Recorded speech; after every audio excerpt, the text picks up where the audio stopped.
Ito po yung spot po namin. Maganda rito mga idol.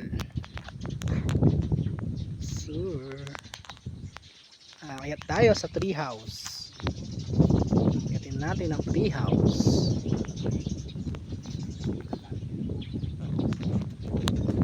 Okay na, nilibot ko ngayon sa tree house.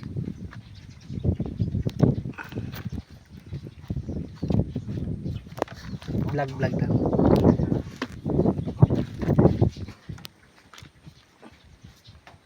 Ayan siya. Ito ang tree house, may tabla pa rito. Ayan siya mga idol. Dahil natin pa tabla kayo niyo. Ayan siya. Ganda diba idols?